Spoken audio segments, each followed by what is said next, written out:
اور کامیابی اسی راستے پر موجود ہے۔ ظاہر سی بات ہے دنیا کپڑے پہننے والے کو بھی تانا دیتی ہے، ننگا رہنے والے کو بھی تانا دیتی ہے، بیٹھے ہوئے آدمی کو بھی کوستی ہے، کھڑے ہوئے آدمی کو بھی کوستی ہے۔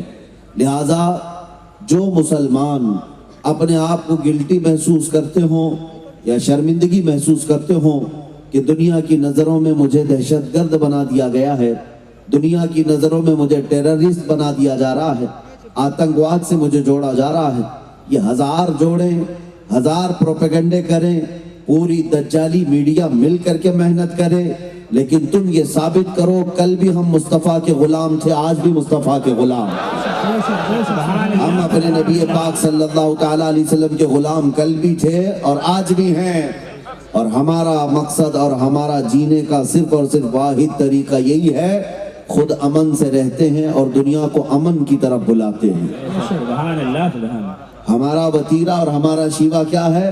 ہم امن سے رہتے ہیں اور امن کی دعوت بھی دیتے ہیں۔ ظاہر سی بات ہے جھگڑے اور فسادات، خون خرابے سے صرف ہمارا نقصان نہیں، سب کا نقصان ہے۔ لگے گی آگ تو آئیں گے مکان کئی زد میں، یہاں ہمارا ہی مکان تھوڑی ہے۔ عزیزان گرامی وقار، میں آپ کو ایک بات کی طرف لے چلتا ہوں، آپ فخر سے کہیں میں مسلمان ہوں، ہمیں کوئی شرمندگی نہیں۔ کیوں؟ تمہارا نام مسلمان کس نے رکھا؟ تمہارے باپ نے نہیں۔ قرآن کہتا ہے هو سماکم المسلمین، وہ اللہ ہے جس نے تمہارا نام مسلمان رکھا۔ کسی کو اگر کوئی بڑا عالم نام رکھے تو وہ فخر کرتا ہے، اور جس کو خود خالق کائنات نام رکھے اسے کتنا فخر کرنا چاہیے۔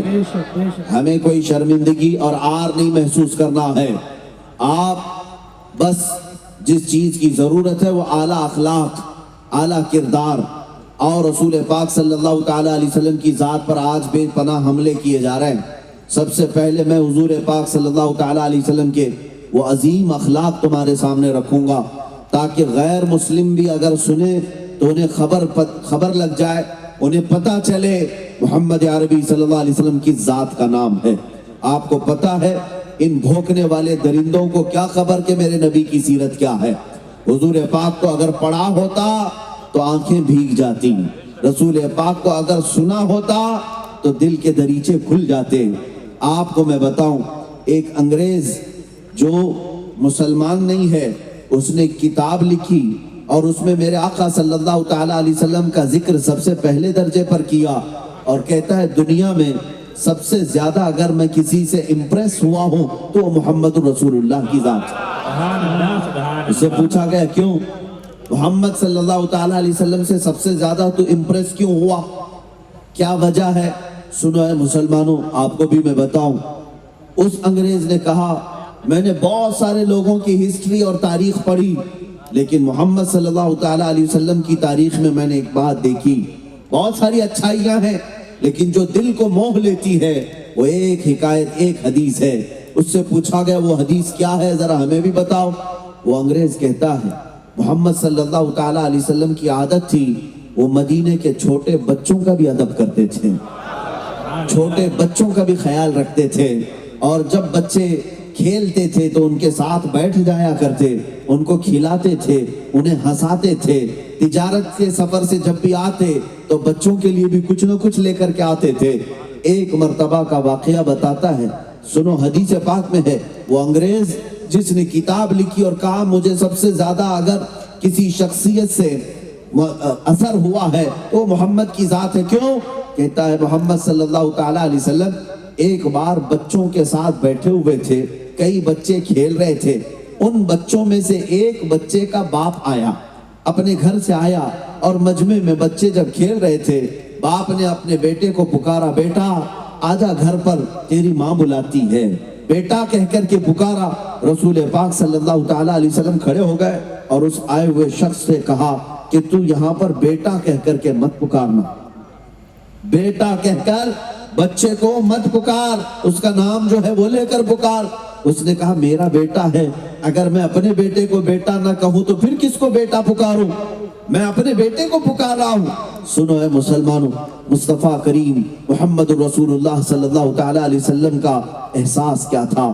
ارشاد فرماتے ہیں سچ ہے یہ تیرا بیٹا ہے، تو بیٹا کہہ کر پکار سکتا ہے، لیکن اپنے گھر میں پکار، یہاں مت پکار، اس لیے کہ ان بچوں میں بہت سارے یتیم بچے بھی کھیل رہے ہیں جن کے باپ نہیں ہیں۔ اگر تو اپنا بیٹا کہہ کر پکارے گا، ان بچوں کو اپنا باپ یاد آ جائے گا، انہیں کون بیٹا کہے گا، انہیں کون بیٹا کہہ کر پکارے گا۔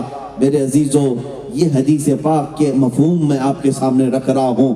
ایک نان مسلم ہے، اس نے میرے آقا صلی اللہ علیہ وسلم کے ان اخلاق کو دیکھ کر کے کتاب میں سر فہرست لکھا، دنیا کا اگر کامل کوئی انسان ہے تو محمد کی ذات، محمد صلی اللہ تعالیٰ علیہ وسلم کی ذات پاک ہے، جس کو بچوں کی یتیمی کا بھی درد تھا۔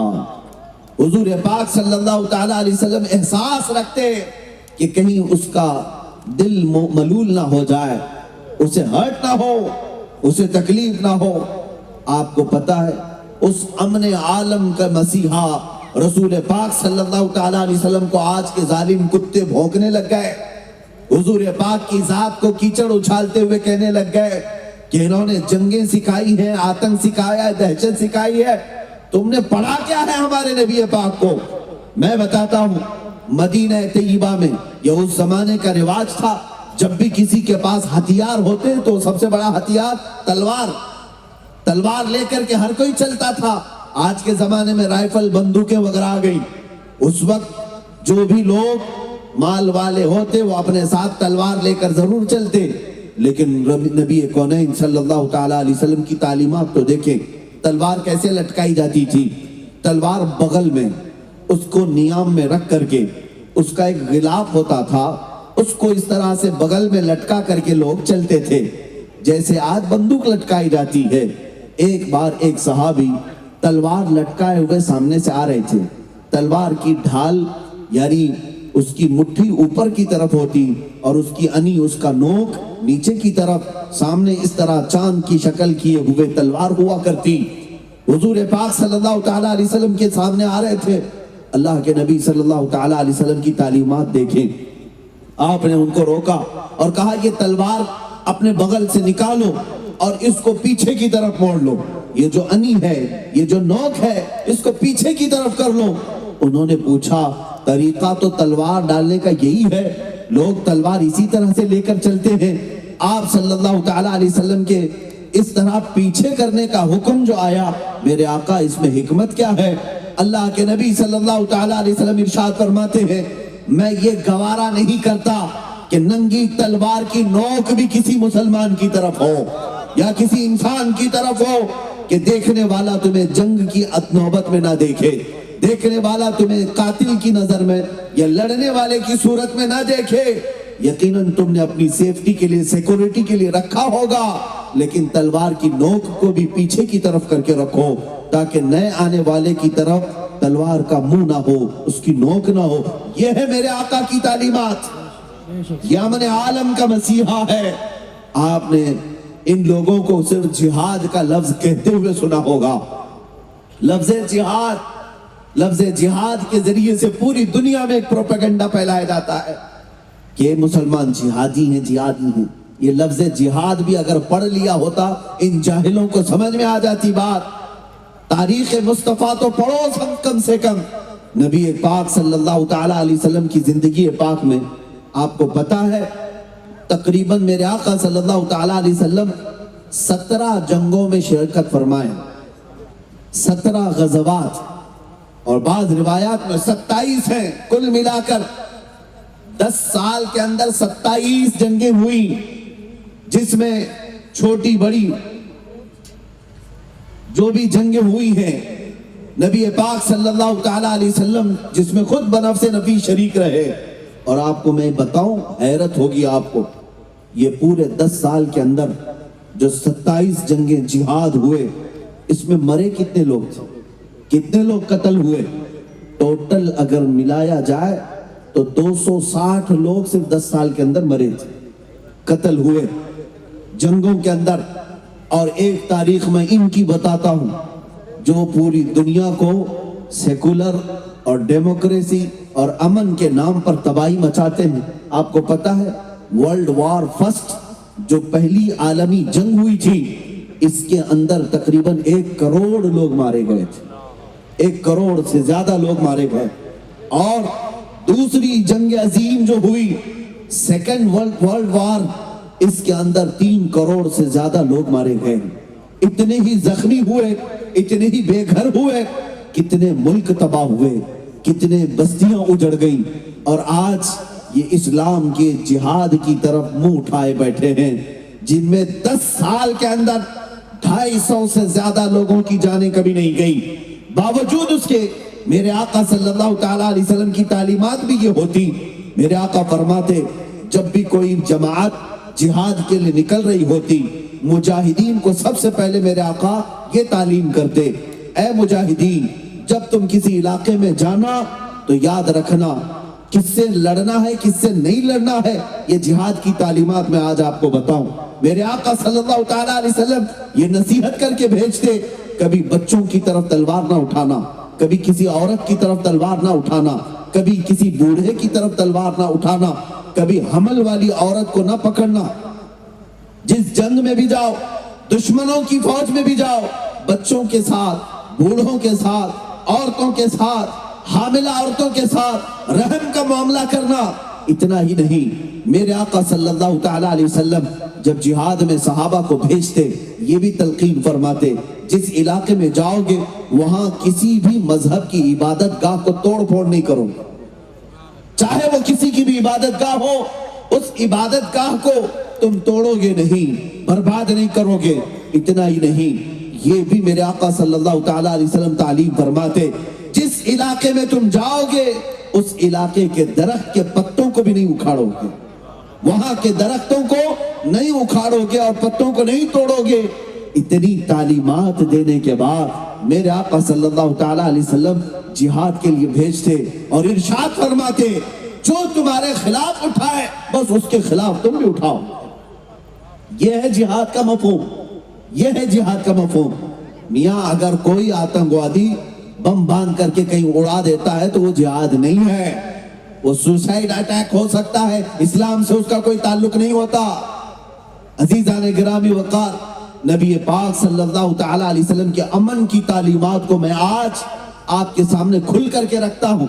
جس نبی پاک کے اخلاق اتنے اعلیٰ کہ قرآن خود کہے وَإِنَّكَ لَعَلَىٰ خُلُقٍ عَظِيمٍ، اے محبوب آپ کو سب سے اعلیٰ اخلاق پر اللہ نے پیدا کیا ہے۔ تیرے خلق کو رب نے جمیل کیا، تیرے خلق کو حق نے عظیم کہا، کوئی تجھ سے ہوا ہے نہ ہوگا شہا، تیرے خالق حسن و ادا کی قسم۔ حضور پاک صلی اللہ تعالیٰ علیہ وسلم کے اخلاق کیا تھے؟ قرآن حضرت عائشہ سے پوچھا گیا، ماں آپ بتائیں رسول اللہ کے اخلاق کیسے تھے؟ حضرت عائشہ فرماتی کان خلقہ القرآن، ان کے سارے اخلاق اگر جاننا ہے تو قرآن کو دیکھ لو، قرآن ہی ان کے اخلاق تھے۔ میرے آقا صلی اللہ تعالیٰ علیہ وسلم کے اخلاق کریمانہ وہ پورا قرآن عظیم ہے۔ اتنے اعلیٰ اخلاق والے کو آج جن لوگوں نے کیچڑ اچھالا ہے ان کو پھر میں دعوت دیتا ہوں، آؤ دوبارہ اپنی سٹڈی کو عام کرو اور پھر سے مطالعہ کرو۔ یقیناً تمہارے دل کے دریچے اگر بند نہیں ہوئے ہیں تو میرے مصطفیٰ کی محبت ضرور جاگے گی۔ تمہیں پتا ہے تم نے اوروں کے ساتھ ملنے جلنے کا کیا معاملہ کیا ہے یہ مجھے پتا نہیں۔ اچھا آدمی بھی اپنے سٹیٹس کو برقرار رکھتے ہوئے دیکھتا ہے میں کس سے مصافحہ کرتا ہوں، میں کس سے ملتا ہوں، ہوتا ہے کہ نہیں ہوتا؟ جو تھوڑے سے منصب پر جائے وہ لوگوں کو دیکھ دیکھ کر کے ملتا ہے، اس سے ملنا چاہیے کہ نہیں ملنا چاہیے، فلاں سے میرے سٹیٹس کے برابر ہے یا نہیں۔ لیکن آؤ تمہیں بتاؤں، مدینہ طیبہ کے رحمت عالم مصطفیٰ کریم صلی اللہ تعالیٰ علیہ وسلم کا حال پاک تو یہ ہے۔ ایک بار محمد مصطفیٰ صلی اللہ تعالیٰ علیہ وسلم مسجد نبوی شریف کے باہر کھڑے ہیں، صحابہ آپ کے ارد گرد تھے۔ ایک عورت جو مدینے کی پاگل عورت تھی، پاگل جس کا دماغ صحیح نہیں رہتا، دماغی توازن بگڑا ہوا تھا، وہ عورت مدینے میں مشہور تھی۔ جب بولتی تھی تو کنٹینیو بولنے لگ جاتی تھی، اول فول بولتی رہتی، اور کیا بول رہی ہے اسے کچھ پتا نہیں ہوتا، ہر کوئی اس سے راستہ کاٹ لیتا تھا۔ جیسے ایسی کوئی پاگل عورت آئے تو کون کان دھرے گا، کون اس کے سامنے کھڑا ہو کر سنے گا؟ لیکن جب وہ عورت آنے لگی صحابہ حضور کے ساتھ کھڑے تھے، میرے آقا صلی اللہ تعالیٰ علیہ وسلم کے سامنے صحابہ گھیرا بنانے لگ گئے، ارے وہ مدینے کی پاگل عورت آ رہی ہے، آئے گی ادھر ہی آ رہی ہے، کہیں نبی پاک صلی اللہ تعالیٰ علیہ وسلم کے ساتھ اول فول بکنا نہ شروع کر دے۔ باتونی عورت ہے، کینچی کی طرح اس کی زبان چلتی رہتی ہے اور دماغ اس کا صحیح نہیں ہے، بولتی رہ جائے گی، کہیں میرے آقا صلی اللہ تعالیٰ علیہ وسلم کی بے ادبی نہ ہو۔ صحابہ یہ سوچ کر گھیرا بناتے رہے، میرے آقا نے فرمایا چھوڑ دو، ہٹ جاؤ، اسے آنے دو۔ صحابہ نے کہا یا رسول اللہ وہ بد زبان ہے، بولتی ہے تو کنٹینیو بولتی رہتی ہے۔ میرے آقا نے فرمایا صحابہ سے ہٹ جاؤ، اسے آنے دو۔ جب وہ عورت قریب آئی تو جانتے ہیں میرے مصطفیٰ صلی اللہ تعالیٰ علیہ وسلم نے کیا ارشاد فرمایا؟ ارشاد فرماتے ہیں اے میرے صحابہ مجھے بتاؤ کیا یہ وہی عورت نہیں ہے جس سے پورے مدینے والے راستہ کاٹ لیتے ہیں، کوئی اس کی بات نہیں سنتا؟ صحابہ نے کہا ہاں یہی وہ عورت ہے، یہ پاگل ہے، اس کی کوئی بات نہیں سنتا۔ میرے آقا فرماتے ہیں اے میرے صحابہ بتاؤ اگر میں بھی نہ سنوں تو کون اس کی بات سنے گا؟ میں بھی نہ سنوں، کیا میں کائنات کے لیے رحمت بن کر نہیں آیا؟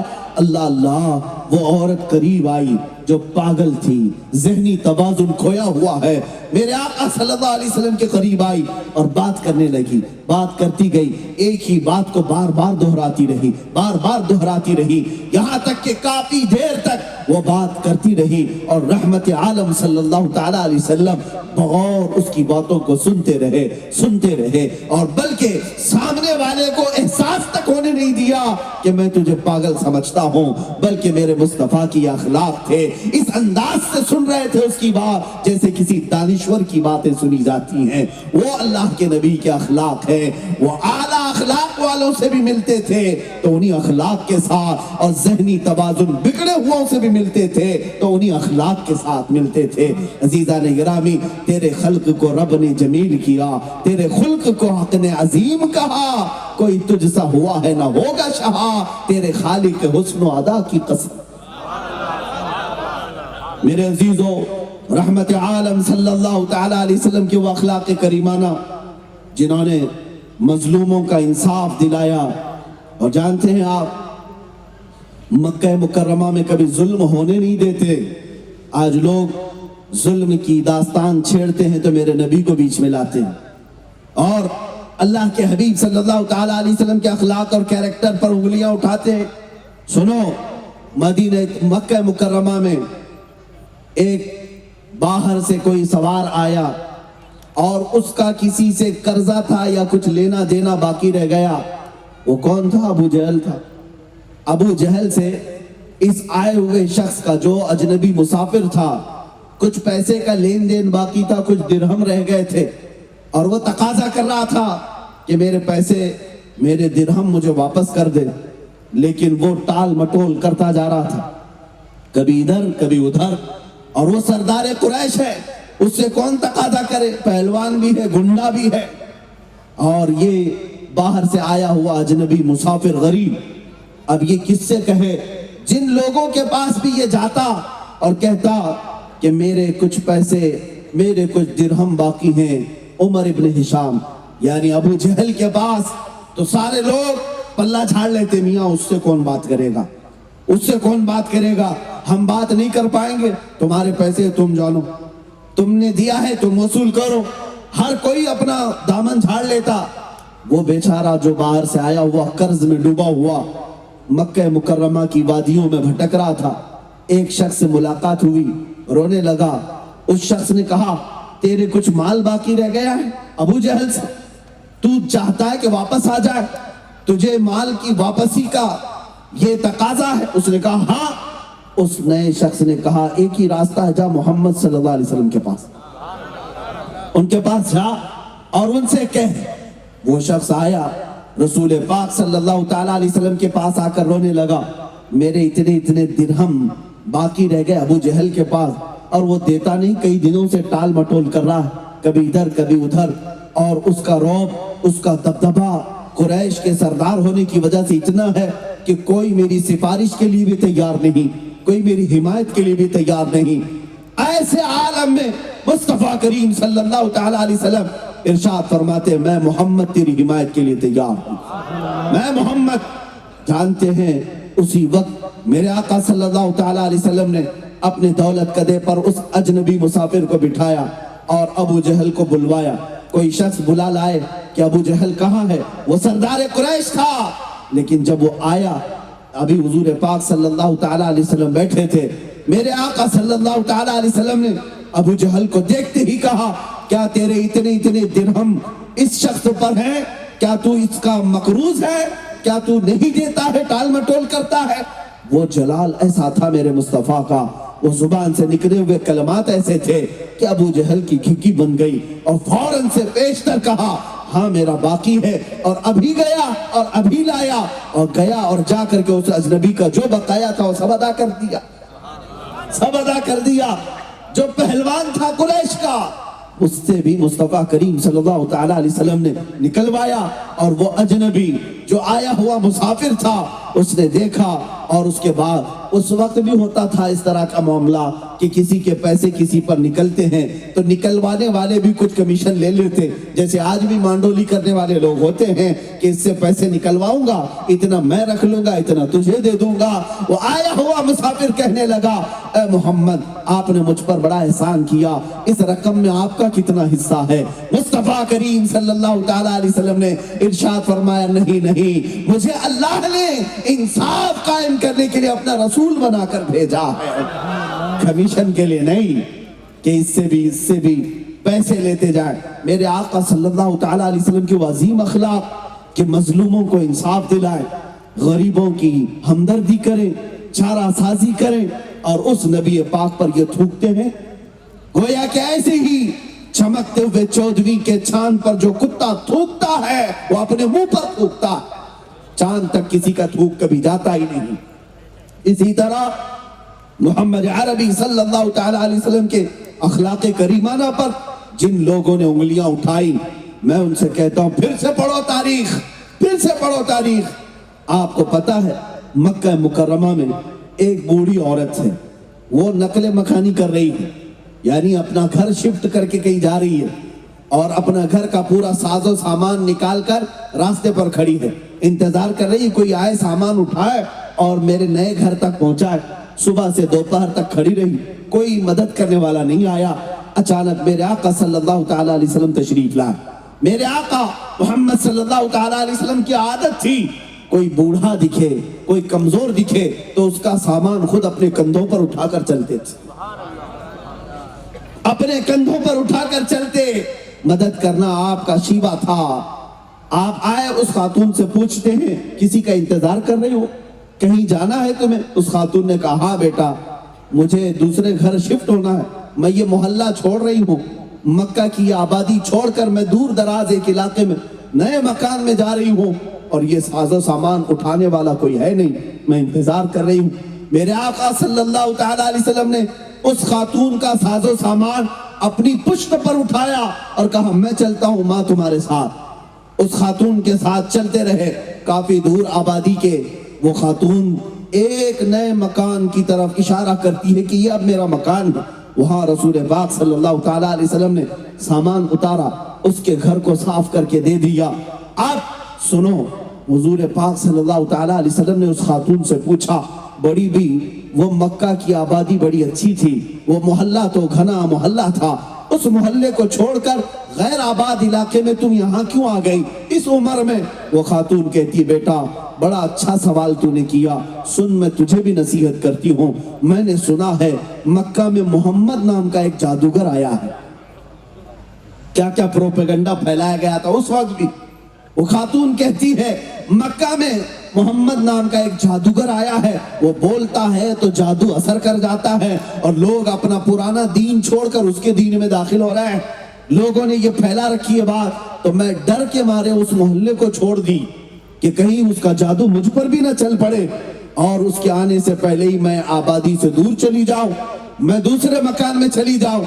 جب اس کے الفاظ یہ ہو رہے تھے میرے آقا کی آنکھوں سے آنسو آ گئے کہ ظالموں نے حضور کے لیے کیا کیا پروپیگنڈا پھیلایا تھا۔ آج ہی نہیں اس زمانے میں بھی بدنام کرنے کی کوششیں ہوتی رہی۔ اب حضور پاک کو غمگین دیکھ کر کے اس خاتون نے پوچھا بیٹا تم کیوں غمگین ہو؟ حضور پاک نے فرمایا کہ اے خاتون جس محمد سے ڈر کر تو یہاں آئی وہ محمد میرا ہی نام ہے، وہ محمد میرا ہی نام ہے، میں ہی وہ محمد ہوں جس سے تجھے ڈرایا گیا اور جس کے بارے میں تجھے دھمکایا گیا۔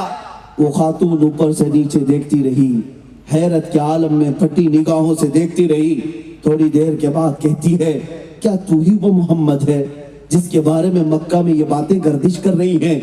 اور اس کے بعد جب میرے آقا نے فرمایا ہاں ہاں میں ہی وہ محمد ہوں، تو اب وہ خاتون کہتی ہے اگر تیرا ہی نام وہ محمد ہے تو تو گواہ ہو جا، میں تیرے دین میں آنے کے لیے تیار۔ اس لیے کہ جس کے اخلاق و کردار اتنے اعلیٰ ہیں کہ مکہ میں کوئی میری مدد کو تیار نہیں تھا، ایک تنہا تو تھا کہ میرا بوجھ اٹھا کر کے وہاں سے لے کر یہاں تک لایا، میں تیری کون لگتی ہوں، میرا تیرے سے کیا رشتہ ہے، باوجود اس کے میرا بڑھاپا دیکھ کر تو نے رحم کیا، میری کمزوری دیکھ کر کے تو نے مدد کی اور میرا سامان اپنی پیٹھ پر اٹھا کر لایا، میرے گھر کو سجایا، اور جس کے اخلاق ایسے ہو وہ جھوٹا نہیں ہو سکتا، میں گواہی دیتی ہوں کہ محمد اللہ کے رسول۔ سبحان اللہ، نعرہ تکبیر، نعرہ رسالت، علماء اہل سنت، نعرہ تکبیر۔